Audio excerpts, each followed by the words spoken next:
Amém. Bom dia, gente. Obrigado. Obrigado, pastor, pela sua recepção calorosa. Ele é muito generoso, esse pastor. Ontem ele cozinhou. Vocês têm um chefe na igreja, vocês já sabem disso, né? Então eu tive o privilégio de comer uma moqueca capixaba ontem com toque do chefe. Eu não vou contar qual é o toque do chefe. Mas excelente, muito bom. Foi ótimo estar com os líderes ontem aqui. E nessa manhã eu espero dividir com vocês uma palavra para encorajá-los. Tem uma foto, Arthur, que eu te mandei da minha família. E já que você falou da família, eu na hora corri e mandei uma foto. Essa é minha família, pessoal. A gente tem 3 meninas. Eu sou casado com a Kátia já há 38 anos. Então as 3 meninas são nossas filhas. Aqui da ponta é a Marina, que está segurando o Daniel, casada com o Henrique. Também são os pais da Nicole, a bebezinha que está no colo da minha esposa. A Raquel é casada com o Victor, são os pais do Martim, que está no meu colo. E a Ana e o Tiago são noivos. Os dois são médicos, estão aí se preparando para o casamento, e graças a Deus essa é a nossa família. A Marina tem 36, a Raquel 34 e a Ana 26. Os meninos são agregados e a gente recebe eles também, né? Essa é a nossa família, que a gente tem caminhado juntos, servido. A Cátia e eu, a gente cresceu na igreja, nos conhecemos desde criança. Nós estudávamos na mesma escola, íamos na mesma igreja, as nossas mães eram as melhores amigas. Eu digo que a coitada não teve opção. A primeira vez que eu pedi ela em namoro, eu tinha 12 anos. E aí, com 15, a gente começou a namorar. Com 18, a gente casou. E ela me aguenta, coitadinha, a vida inteira. Mas eu quero falar com vocês, eu quero encorajá-los. Eu não sei qual é o momento que você está de vida. Eu sei que ontem eu disse na liderança que o mundo está complexo. As coisas estão mudando muito rápido. O mundo está em mudança. Mas tem uma coisa que não muda, que é aquilo que Deus diz, aquilo que Ele faz. E eu queria encorajá-los nessa manhã falando sobre milagres. Talvez você esteja à espera de um milagre. Tem um filme antigo, não sei quantos já assistiram, A Espera de um Milagre. E eu lembro que eu assisti esse filme, eu fiquei muito tocado. A história da vida das pessoas sempre me toca demais. E a espera de um milagre, talvez você esteja à espera de um milagre, mas talvez para você, milagre é aquilo que você deseja. Eu quero conceituar milagre com você nessa manhã. Milagre não é aquilo que eu desejo. E nem aquilo que eu posso fazer. Milagre é aquilo que só Deus pode fazer. Milagre é aquilo que Deus pode fazer e Ele vai fazer para preservar a sua vida. Então, o conceito de milagres. Milagres é aquilo que Deus pode fazer para preservar a sua vida. E muitas vezes, para preservar a sua vida, Deus não faz o que você quer. A gente vai entender isso nessa manhã. E eu espero encorajá-lo, fortalecer a sua fé. Que você saia daqui nessa manhã encorajado, com a sua fé fortalecida, os seus olhos olhando para Cristo. E convicto de que Ele é suficiente e Ele vai dar para você, Ele vai fazer na sua vida o que você precisa para viver em paz e preservar você até o fim. Amém, irmãos? Não tem nada e nem ninguém mais forte do que Jesus, não tem nada e nem ninguém mais poderoso do que aquilo que Deus pode fazer na nossa vida. E a gente precisa crer nisso, eu quero que você creia nisso nessa manhã. Para isso nós vamos olhar um milagre. É muito interessante que a gente pensa em milagres de Jesus, a gente pensa ali no Novo Testamento. Quando Ele curou o cego, quando Ele curou o paralítico, quando Ele curou a mulher hemorrágica. São milagres de Jesus. Mas Jesus, Ele está na Bíblia de Gênesis a Apocalipse. Jesus se manifesta e Ele é mostrado através do Pai, do Espírito, desde a criação do mundo. E tem um milagre. Quando o povo sai do Egito de escravidão, depois atravessa o Mar Vermelho, cai o maná do céu, e o povo começou a reclamar porque faltava água. E aí vocês lembram daquele milagre quando brota a água da rocha de Meribá? Eu quero ir com você nessa história que está ali em Êxodo, no livro de Êxodo, capítulo 17, verso 1 a 7, o milagre da vida. Deus vai fazer tudo o que precisar para manter a sua vida e você conectado com Ele. Diz assim o texto: toda a comunidade de Israel partiu do deserto de Sim, andando de lugar em lugar e conforme a ordem do Senhor. Acamparam em Refidim, mas lá não havia água para beber. Por essa razão queixaram-se a Moisés e disseram: dê-nos água para beber. Ele respondeu: por que se queixam a mim?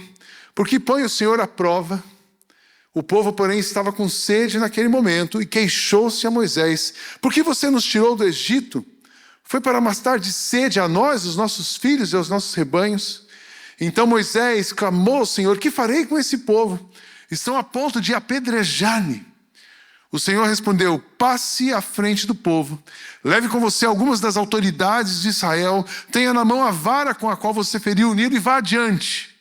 Eu estarei a sua espera junto à rocha do Monte Horebe. Bata na rocha e dela sairá água para todo o povo beber. E assim fez Moisés à vista das autoridades de Israel. Chamou aquele lugar Massá e Meribá, porque ali os israelitas contenderam com o Senhor e o puseram à prova, dizendo: o Senhor está entre nós ou não? É muito interessante que aqui, qual é o contexto? É bom, quem nunca leu essa história, lembra que o povo de Israel, ele foi levado ao Egito. Coitado da câmera, eu me movimento muito, eu gosto de andar falando, né? Eu não fico paradinho assim, eu sou hiperativo, então eu vou andando. Eu era hiperativo quando era criança, agora eu estou melhor. Tomo remédio, brincadeira. Faço academia, já corri hoje 5 quilômetros para poder dar conta do dia, né? Mas vamos lá para Israel. O povo foi levado, o povo era escravo no Egito. E Deus resolveu libertar o povo. Então Deus chama Moisés, aquela história das 10 pragas, e o faraó libertou o povo. Aí o povo tinha que atravessar o mar. Olha o Deus maravilhoso fazendo milagre. O povo era escravo, Deus levanta Moisés, liberta, daí tem o mar vermelho para atravessar, Deus abre o mar, o povo passa em terra seca, o exército do faraó é destruído. Aí esse povo vem para o deserto, é interessante, 40 anos no deserto, mas o deserto são só 500 quilômetros. É que o povo tinha que ficar rodando ali para aprender. Tinha coisas para aprender. Esse mesmo povo passa pelo Mar Vermelho em terra seca. Aí eles têm fome lá no deserto, não tem comida, mas todos os dias caía um maná. Eles eram alimentados. O Jeová Jirê enviava todos os dias um pãozinho de queijo para eles no fim da tarde. Vai começar a descer a lágrima dos mineiros aqui. Aliás, um pão de queijo aqui na igreja não está maravilhoso, pastor. E a coxinha, então? Você está com fome, você fica ouvindo falar de comida. Mas e a pamonha goiana, então? Aí a lágrima desce, né? Então, Deus mandava para eles pão de queijo, pamonha, coxinha, todo dia no fim da tarde, uma coisa chamada maná. Porque Ele é o Jeová Jirê, Ele é o provedor, é o Deus provedor. Nunca o povo de Deus vai passar necessidade, amém, irmãos? Aí esse Deus, o mesmo Deus que abriu o Mar Vermelho, que fez o maná cair do céu, esse Deus mandava uma nuvem para protegê-los durante o dia, porque o negócio é quente. Uma nuvem para protegê-los, para que eles pudessem caminhar durante o dia, e uma nuvem de fogo à noite para que eles pudessem guiar, porque eles precisavam ter direção no deserto. Então Deus estava cuidando. Só que chega um momento da vida que eles assim, perceberam uma necessidade. Não temos água. Então eu quero que vocês vejam esse texto que tinha uma necessidade percebida. Mas na verdade a necessidade real deles era outra. A necessidade percebida é que eles não temos água. E aí o que acontece quando eles perceberam que não tinha água? Eles esqueceram, a primeira coisa, eles esqueceram de tudo que Deus tinha feito. Eles esqueceram que Deus tinha libertado, eles esqueceram que Deus tinha alimentado, eles esqueceram que Deus já tinha cuidado deles até ali. E eles entram numa paranoia, a necessidade percebida, não tenho água. E quando não tem água, quando chegou uma dificuldade, eles reagem contra Deus. Eles reagem contra Moisés. E aí Deus então fala assim, deixa eu resolver o problema de vocês, eu vou fazer um milagre para mostrar para vocês que o que vocês precisam não é água, vocês precisam aprender outras coisas. Então existia uma necessidade percebida, sentida, uma necessidade real e a manifestação de Deus. É sobre isso que eu quero falar com vocês, a necessidade sentida. Na nossa vida, todos nós temos necessidades sentidas. E Deus muitas vezes permite que a gente chegue num deserto. Deserto na nossa vida é o seguinte, ou você passou, está passando, ou vai passar. Nós precisamos no deserto. Nós precisamos, o que eu chamo de deserto? Não necessariamente um lugar físico, mas deserto às vezes é uma questão da saúde. Deserto é uma circunstância. Eu sei que hoje os Estados Unidos vivem essa questão, dentre tantas questões políticas, que a gente acabou de ver essa semana, mas tem as questões migratórias, então isso aperta as pessoas. Fora a questão econômica, tem tantas pressões. Então, deserto muitas vezes é uma pressão, é uma circunstância, pode ser uma notícia ruim que você recebeu, pode ser uma questão da saúde, mas o deserto faz parte da nossa vida. Deus muitas vezes nos permite ir ao deserto para que a gente possa experimentá-lo profundamente. Deus muitas vezes permite que a gente pise num deserto para poder ouvir aquilo que Ele está tentando dizer para a gente no dia bom e a gente não ouve. Mas eu quero te dar uma boa notícia. Olha aqui para mim. O deserto não é o seu lugar. Amém? O deserto é um lugar de passagem. Eu costumo dizer o seguinte: Deus não criou você para passar perrengue, Deus não criou você para dificuldade, Deus não criou você para o deserto. Jesus veio para que você tenha vida e vida em abundância. Então, a vida em abundância é o nosso lugar. A vida em abundância, aquilo que Deus preparou para você, é o que você de fato vai receber. Mas muitas vezes você precisa do deserto. Sabe por que a gente precisa do deserto? A nossa vida, quando ela está boa, quando você está ganhando muitos dólares, quando aqui tem muito mineiro, quando o colchão está cheio, você parece que se torna uma pessoa autossuficiente, você vai esquecendo um pouco daquilo que Deus fez. Foi isso que aconteceu com o povo. Eles se esqueceram, a vida estava boa, eles se esqueceram do que Deus estava fazendo. Mas é quando a gente está aqui no deserto, o deserto é o fundo do oceano, é no fundo do oceano que a gente para ouvir. Eu já tive tantos momentos na vida de deserto, mas é no deserto que foi quando eu mais aprendi sobre Deus. É no deserto quando eu parei para ouvir Deus. É no deserto quando Ele tocou a minha vida, quando Ele corrigiu coisas, quando Ele tirou coisas e colocou coisas que eu precisava receber. Então o deserto é bom. O deserto é bom. E às vezes você está pensando que você está num deserto. Você fala assim: puxa, está faltando água. Mas Deus fala assim: não é água que você está precisando. E é muito interessante porque Deus usou aquela situação para chegar no coração deles. E qual era a verdadeira necessidade? Aquele povo não confiava em Deus. Então a necessidade deles não era água. A necessidade era aprender a confiar em Deus, a depender de Deus. E é muito interessante que a hora que falta água, a primeira coisa que eles fazem, eles reagem contra o líder. Pô, Moisés, você trouxe a gente aqui, você falou que a gente ia dar conta, você quer matar a gente? E é interessante quando vai lá no texto, no verso 2 e 3, né? Por essa razão eles se queixaram para Moisés, dê-nos água para beber, e respondeu: por que se queixam contra mim? Porque põe o Senhor à prova. E essa queixa contra Moisés, não é que eles fizeram uma reclamação, eles foram para cima. Eles foram para cima, eles protestaram contra, eles contestaram a liderança de Moisés e eles questionaram tudo. Está tudo errado, porque eles tinham uma necessidade percebida. Mas mais do que isso, eles questionam a Deus, eles colocaram Deus à prova. Muitas vezes nos nossos momentos de deserto, quando uma coisa difícil acontece com a gente, ou quando a gente está percebendo uma coisa difícil, a primeira coisa é a gente se revoltar contra alguém. É a nossa tendência humana procurar um culpado. Quem é o culpado? E aí você começa, às vezes é o pastor da igreja, às vezes é alguém da sua família, e você sai atirando em todo mundo. Mas muitas vezes você se revolta contra Deus. Aí você diz assim: não, Sidney, eu já briguei com o pastor, já briguei com a minha família, o grupo de WhatsApp está bem pesado lá, mas com Deus eu nunca briguei. Não, muitas vezes nós testamos a Deus ou colocamos Deus à prova. Quando a gente tem uma necessidade percebida, quando a gente está esperando um milagre, uma coisa que vai acontecer e não aconteceu ainda, a gente se revolta contra as pessoas, se revolta contra Deus e começa a colocar Deus à prova. Foi isso que aconteceu exatamente com o povo de Israel.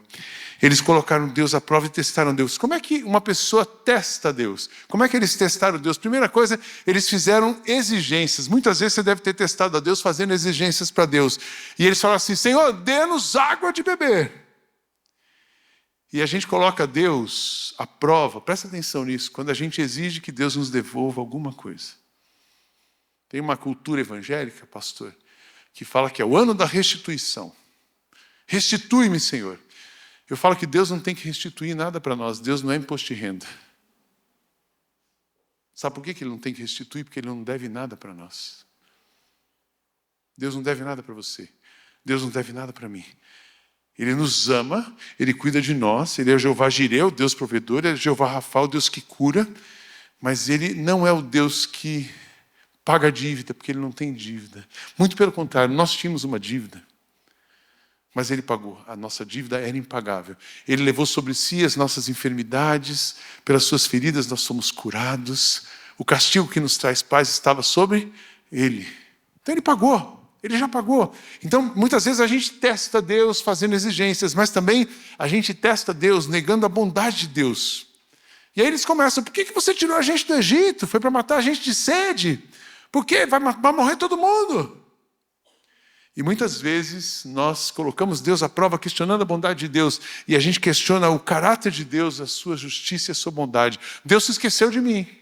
Não sei se já aconteceu com você. Olha, eu vou colocar Deus à prova, então eu marco o dia, a hora e o jeito. Senhor, o Senhor tem que fazer um milagre. E o milagre tem que ser, vou te dar um prazo até o fim do mês, e vai ter que acontecer isso, e vai ter que acontecer. Daí você dá uma trilha para Deus.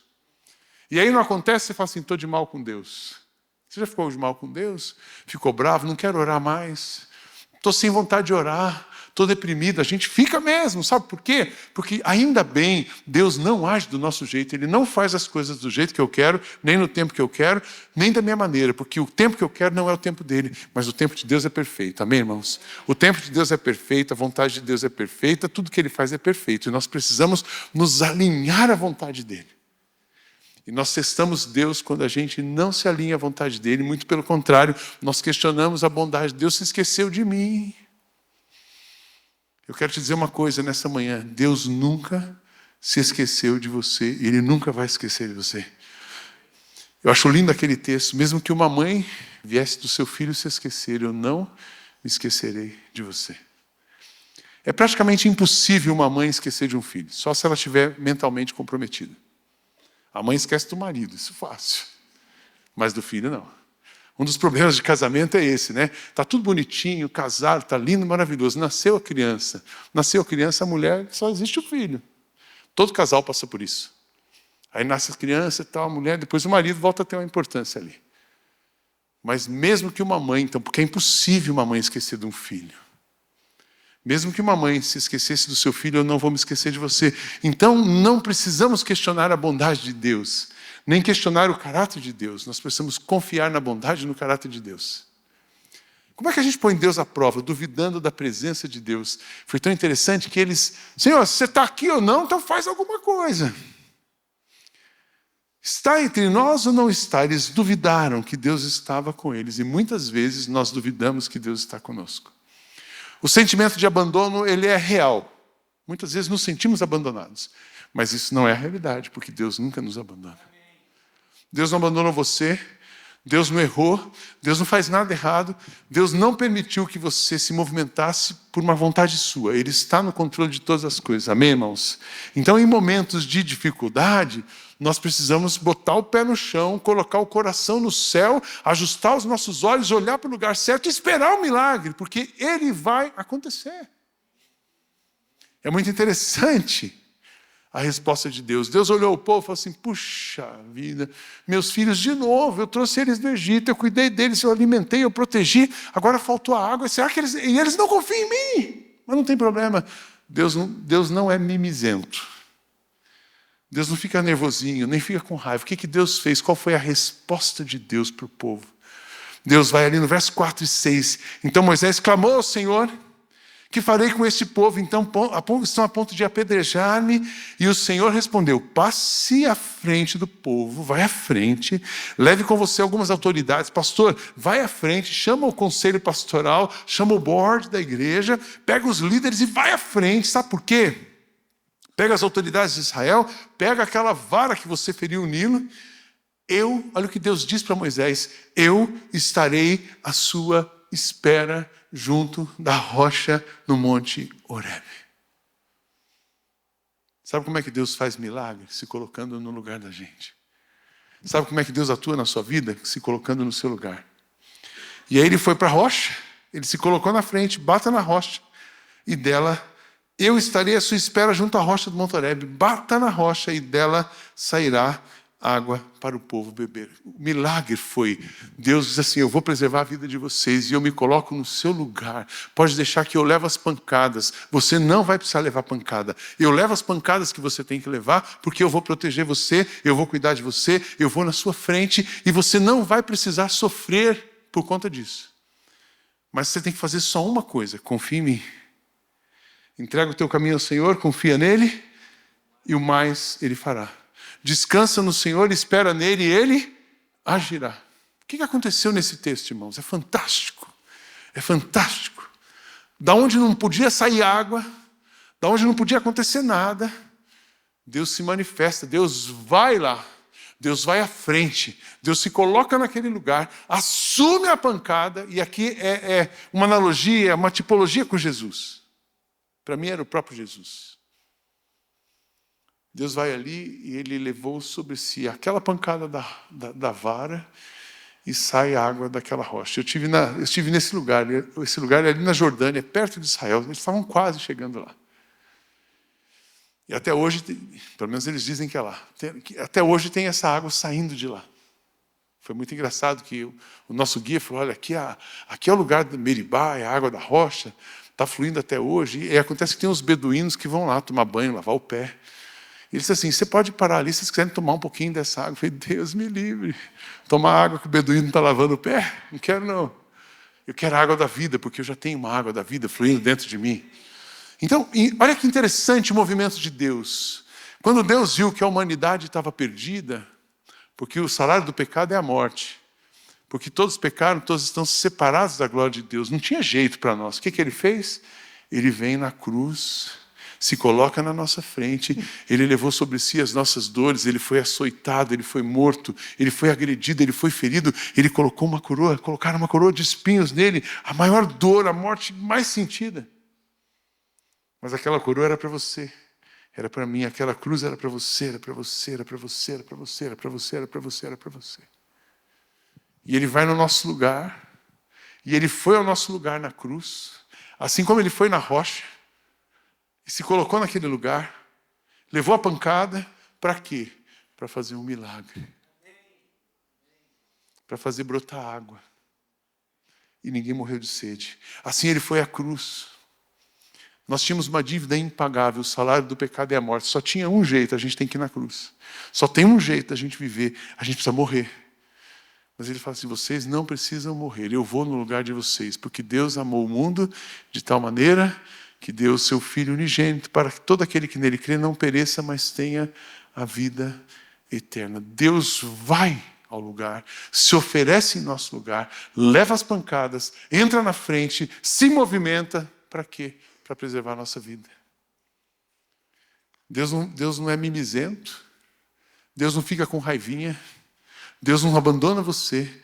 Não há nada, eu gosto muito dessa frase do Philip Yancey, pelo menos foi dele que eu ouvi a primeira vez. Não há nada que você possa fazer para Deus te amar mais. Mas não há nada que você possa fazer para Deus deixar de amar você. Ele sempre vai amar você. Ele sempre vai cuidar de você.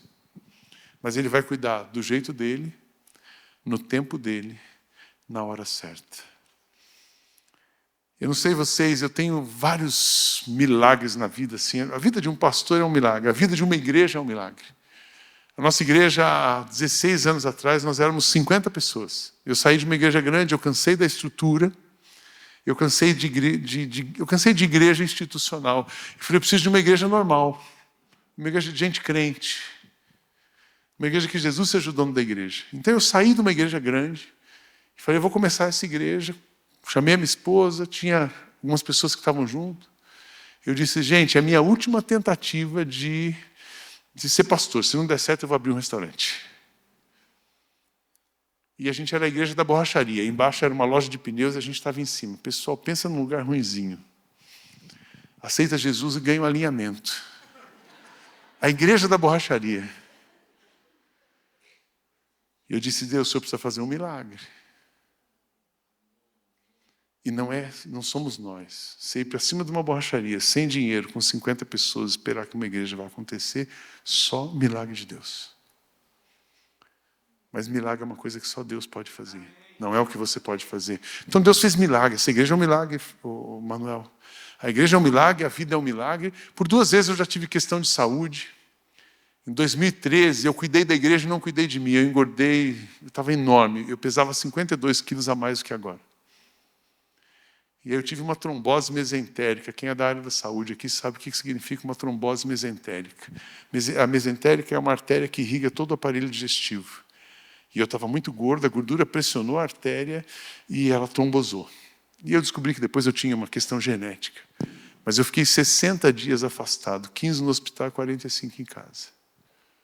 No hospital o médico disse assim, eu não vou operar porque ele não tem quadro clínico para uma operação. Se eu operar ele vai morrer, em horas. Então vamos ver se Deus faz um milagre. O médico era crente. E ele chamou minha esposa e falou assim, só milagre, a gente vai esperar. Eu não posso pôr a mão nele. E o médico foi para casa, Um dia, 2, 3, no 5º dia, ele falou assim, não posso esperar mais. Eu vou te dar uma xícara. Eu fiquei 5 dias sem comer nada, sem beber nada. Você imagina um gordinho de 160 quilos sem comida. Eu já não sabia nem onde eu estava mais. E o médico diz assim, 5º dia, eu vou dar um copo de chá para ele, uma água. Ele vai tomar, vai estufar o intestino. E amanhã cedo, se não voltar, eu preciso operar. Só que eu pensando que a operação vai ser o primeiro dominó, e a gente não tem o que fazer, porque ele não tem quadro clínico para isso. Eu tomei água, minha barriga estufou na hora. O médico falou, você é pastor, né? Então você vai orar. Você vai pedir para Deus fazer um milagre. Amanhã cedo eu volto aqui. E no outro dia o médico voltou cedo, tinha baixado a barriga. Eles vão ver se o seu intestino funciona. Eu vou te dar um mamão. E até a hora do almoço, seu intestino precisa funcionar. Vai ser o outro milagre. O primeiro foi sua barriga baixar. Eu comi um mamãozinho. Que delícia aquele mamão. Nossa, que delícia aquele copo de água. Mas mais delícia foi o intestino funcionar à tarde. E fez um milagre. Eu tenho fotos disso. Depois de umas 3 semanas, eu fiz um exame que era uma cápsula digestiva para ver o caminho do intestino. E aparecia o intestino necrosado se recompondo. Deus faz milagre para preservar a vida, para mostrar a autoridade, o poder dele. Milagre é aquilo que só Deus pode fazer para a nossa vida. Então eu experimentei isso. Tive Covid também. Porque aquele papo fica em casa, todo mundo da igreja ficou em casa, mas o pastor não fica em casa. Então eu peguei Covid, 75% do pulmão tomado. Graças a Deus que eu já tinha emagrecido, senão eu teria ido. Mas Deus fez milagre. Eu entrei no hospital e a médica disse, olha, você tenha paciência, a gente já está lidando com isso, você vai ficar umas 4 semanas aqui. Em 7 dias eu estava em casa. Em 30 dias eu me recuperei em casa. Milagre. Mas teve milagre que Deus não fez, irmãos, do jeito que eu queria. Minha mãe faleceu com 62 anos de idade, há 26 anos atrás. Minha mãe era super festeira, ela mineira, comida boa, cozinhava para todo mundo. Sabe aquela mulher que na igreja ela ajudava, fazia um monte de coisa. Minha mãe não estava doente. Meu pai pegou uma poça d'água numa chuva, o carro rodou. Ela bateu a cabeça no vidro, não teve nenhum corte, não machucou. E, teoricamente, não machucou.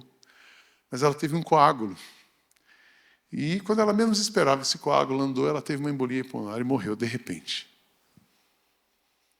E naquela época a gente orou, Deus, faz um milagre. E Deus levou minha mãe. Hoje, passados 26 anos, eu falo assim, como Deus é bom. O milagre para a vida da minha mãe, naquele momento, era recolhê-la. Porque Deus estava preservando a vida dela, então Deus vai fazer um milagre de preservar a vida. Aconteceu tanta coisa na nossa família depois, meus irmãos, com um negócio, que eu falo assim, minha mãe foi preservada de tanta desgraça, que Deus falou assim, eu não vou deixá-la sofrer, então eu vou trazer ela para mim, e vocês que ficam aí se viram, mas ela não. Hoje, depois de 26 anos, eu falo assim, o milagre, Deus fez um milagre na vida da minha mãe. Ele livrou ela do sofrimento, porque milagre é aquilo que Deus pode fazer para preservar a sua vida. Ele preservou a vida da minha mãe. Porque para um cristão, viver é Cristo e morrer é lucro. Estranho falar isso, né? A gente pensa que milagre é aquela história do final feliz, mas todo milagre vai ter uma história feliz. Todo milagre vai ter um final feliz, mas Deus vai fazer o que for preciso na sua vida para que você sua vida seja preservada e você se permaneça conectado com Ele. O que aconteceu com o povo? O pessoal que colocou Deus à prova, Deus faz um milagre, poxa, e esse Deus é de verdade.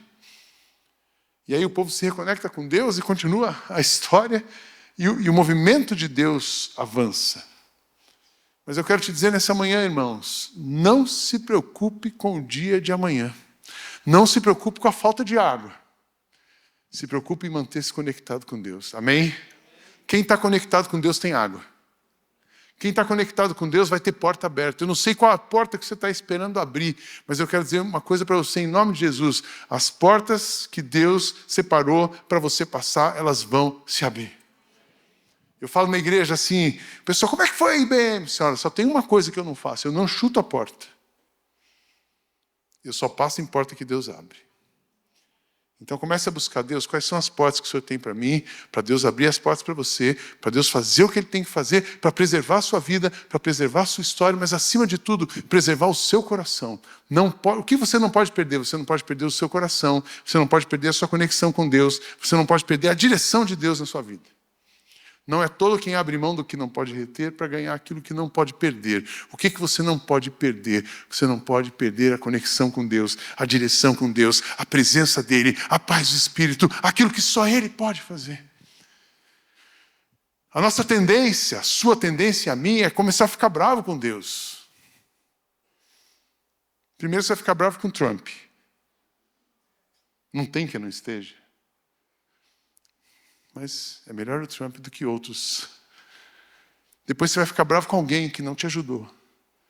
Mas em última instância você vai ficar bravo com Deus. Eu quero dizer para você nessa manhã, não fique bravo com Deus. Se submeta a Deus. O que Deus está querendo com você, num deserto, num tempo difícil, é chamar você para perto dEle.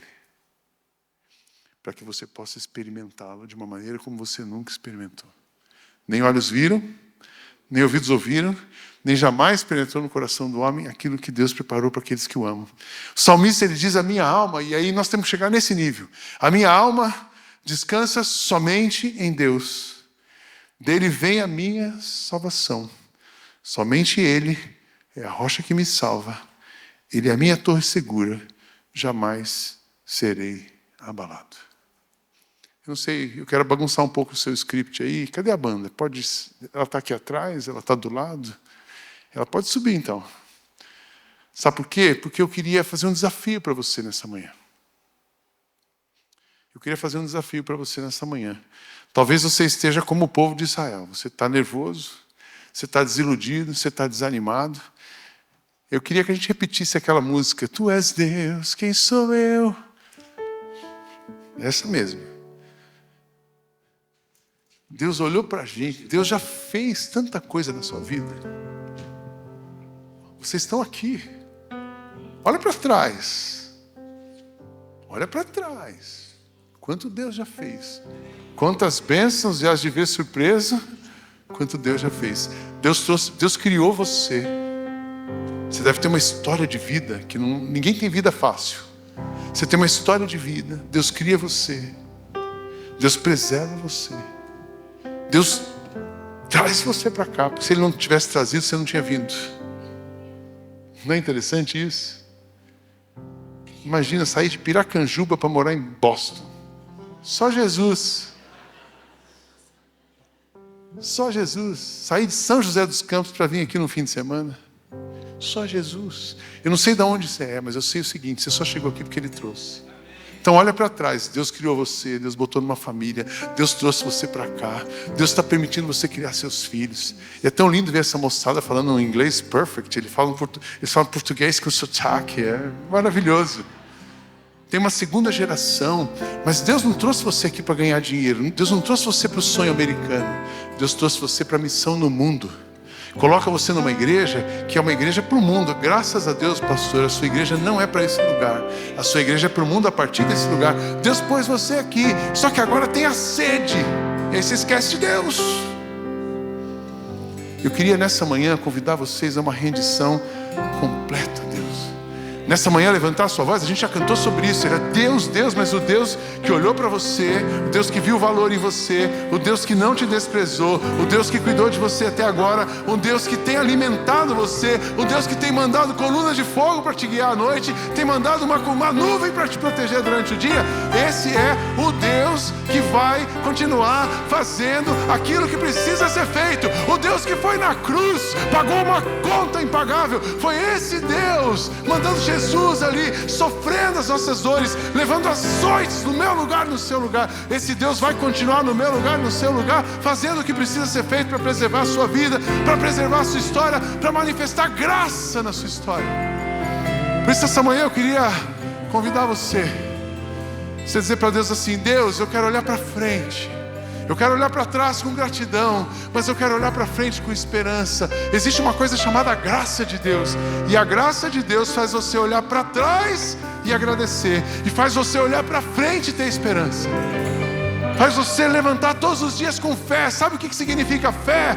Fé é você abrir a janela do seu quarto todos os dias, com a certeza que Deus tem algo novo para você do lado de fora. Então você vai abrir a janela e vai ver. Você vai abrir a porta e vai passar. Não porque você merece, não porque somos bons, mas porque Ele é bom. Ele é bom, seu amor dura para sempre. Se nessa manhã você quer fazer essa conexão com Deus, renovar sua conexão com Deus, fique em pé, eu quero orar com você, orar por você. Fica no seu lugar, pode levantar no seu lugar.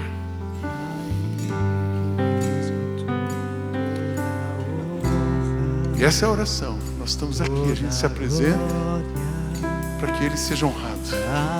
Deus vai fazer na sua vida tudo o que precisa ser feito para preservar a sua vida e para levar você para frente. Não questiona Deus, não fica bravo, não olha para trás com ingratidão, mas olha para trás com gratidão. Deus, olha essa igreja em pé, olha essa igreja em pé. Espírito Santo de Deus, passeia sobre cada coração aqui. Recolhe aquilo que eles estão entregando para o Senhor, mas que a presença do Senhor, o fogo do Senhor, o ânimo do Senhor possa renovar esses irmãos. Levante, Deus, os olhos dele para os montes, que eles recebam do Senhor uma porção dobrada de graça, de alegria, que a alegria do Senhor seja a força deles para o dia de hoje, para aquilo que cada um está passando. Recebe, Deus, cada vida. Recebe, Deus, essa igreja. Faz, Deus, o que eles nunca imaginaram. Leva essa igreja para lugares que eles nunca imaginaram chegar. Leva esses irmãos, Deus, para lugares que eles não imaginaram chegar, mas que o Senhor continue se movimentando aqui. Obrigado, Espírito Santo de Deus, por estar aqui. Receba a honra, a glória que é devida ao seu nome. Em nome de Jesus, vamos cantar todos juntos. A Ele que me enxergou, a Ele que me resgatou, toda a